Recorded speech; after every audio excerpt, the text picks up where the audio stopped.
Hai, salam sejahtera. Nama saya Muhammad Nur Salam bin Hashim. Nombor matrik saya adalah S29818. Saya akan menceritakan tentang kefahaman saya dalam sistem peladangan bersepadu.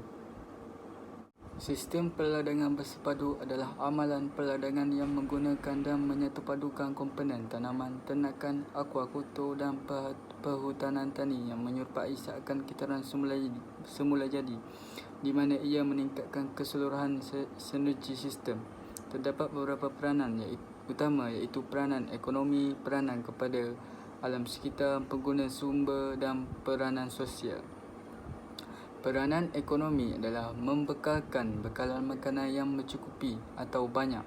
Bekalan makanan dapat dihasilkan dari ladang-ladang sendiri sepanjang tahun dengan mengamalkan penanaman tanaman dan ternakan yang berbeza.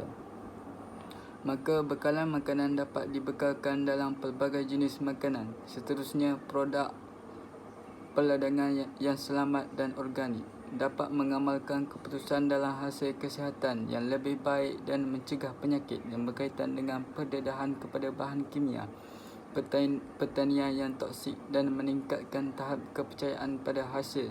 Selain itu, mengurangkan pembelajaran keluarga, meningkatkan pendapatan dan simpanan termasuklah skim simpanan tuaian dan diuruskan oleh jaringan simpanan sumber tanah dan hutan melalui peraturan latihan yang disediakan oleh jaringan. Peranan kepada alam sekitar dengan meningkatkan kualiti tanah, penambah input berasaskan organik yang meningkatkan sumbangan kepada fizikal dan kimia tanah. Selain itu, menyelaraskan masalah kekurangan air dengan membina kolam di ladang untuk membekalkan air. Ini menjadikan perubahan dalam kombinasi haiwan yang bersesuaian dalam sistem tersebut. Seterusnya, meningkatkan keseluruhan alam sekitar.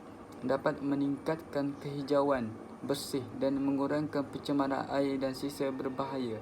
Sistem tanah dan air yang lebih baik dan perkhidmatan ekosistem dipulihkan apabila dibandingkan dengan sistem pengeluaran intensif untuk tujuan komersial. Penggunaan sumber menyediakan dan mengembalikan keseimbangan bagi meningkatkan pengeluaran lestari dan dalam jangka masa panjang. Infrastruktur asas sistem pengeluaran pertanian telah disediakan melalui rangkaian IFS. Pengairan yang baik adalah peranan penting dengan mengamalkan teknik penuaian air diajar dan diamalkan.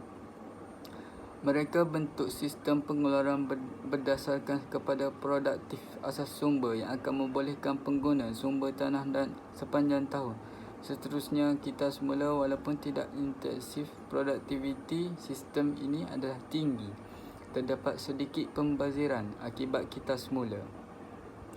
Dan setiap sumber yang digunakan dilihat sebagai sebahagian daripada sistem yang akan menyumbang kepada prestasi positif unik pada masa sekarang ini dan masa hadapan. Selain itu, pengetahuan dan inovasi baharu, peladang belajar melalui amalan dan pengamalan sama ada dengan diri sendiri atau melalui pertukaran dengan orang lain.